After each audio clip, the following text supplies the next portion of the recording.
मी नाही तर दारोदार तू फिरणार आहेस. कारण तू या घरातून बाहेर जाणार आहेस. कारण हे घर माझं आहे. कारण तुझ्या पोराने माझ्याकडून पैसा घेतलाय. पैसा हे बघ, तुझ्या मुलाने माझ्याकडून पैसा घेतलाय. अंगोट आहे.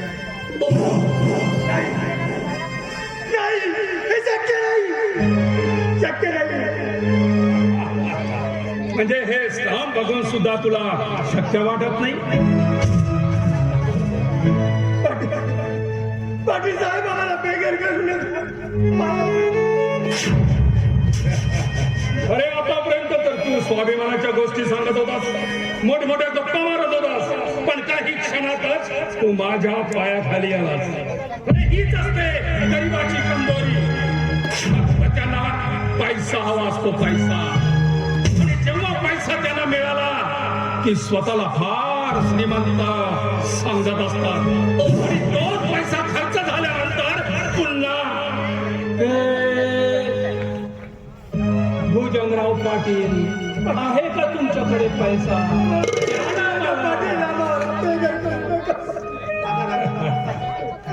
माझा राजाला पंग संसाराचा आधार गेला आणि परमनात्मानं मारण्याचा खटका एवढा दुःखाचं डोंगर माथ्यावर घेऊन कुणाच्या पायावर डोका आपटावं. पाटील कुणाच्या पायावर डोका आपटा?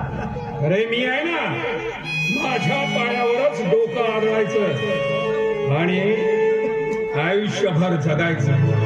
काय आबा, एका मांजरीनं माझ्या हाताला चावा घेतलाय.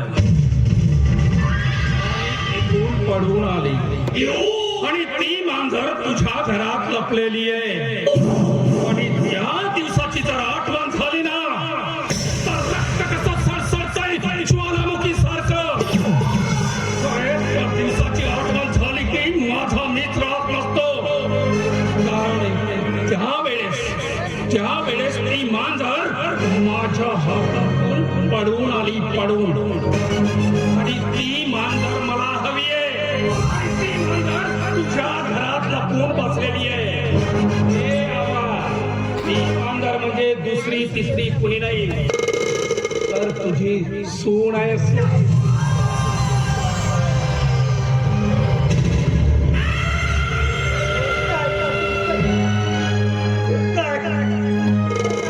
हे बघ बाबा, मी इथे आलोय तुला एक चांगली संधी देण्यासाठी. अरे तुमच्या घरात काय चाललंय ते मला चांगलंच माहित आहे. मुलाची बिमारी, होणारं ऑपरेशन, तुझा मुलगा पायी, मिळकतीचं कुठलंही साधन नाही. अशा परिस्थितीत काय? पण ती सर्व परिस्थिती दूर करण्याची हमी मी घेतोय. त्यासाठी फक्त तुला एक काम करावं लागेल. आजपर्यंत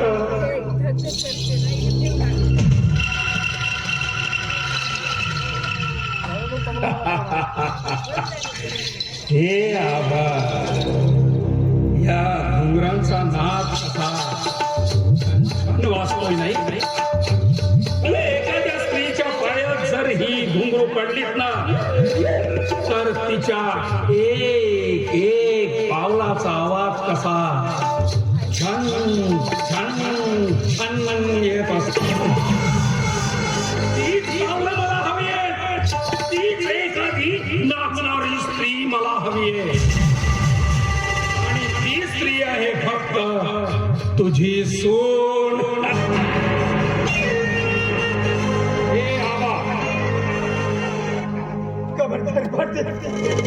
खबरदार,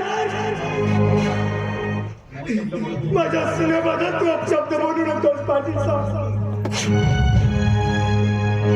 पुरता चाललाय तुला, एवढा पुरता चाललाय की तू मला धमकी देतोय.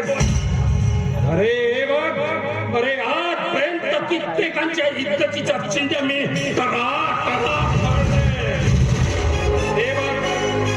आता तुझ्यावर पाडीये माझी गोष्ट ऐकण्याची. हे बघ बाबा, कुठल्याही परिस्थितीत तू तुझ्या सुनेला हे घुंगरू बांधून माझ्या भाड्यावर नाचण्यासाठी मुक्त करायचं आणि जर का तुझी सून माझ्या वाड्यात येऊन नाचायला लागली ना तर तुझ्या नातवाचं ऑपरेशन आणि वरून या घरातून मी तुला बाहेर काढतो. ही तुझ्यासाठी सुवर्ण संधी आहे आणि या संधीचं सोनं तू आजच्या आज मला कळवलं नाहीस ना तर उद्या सकाळी हे घर खाली करायचं नाहीतर उद्या सकाळी तुझ्या सुनेला हे घुंगरू बांधून माझ्या वाड्यावर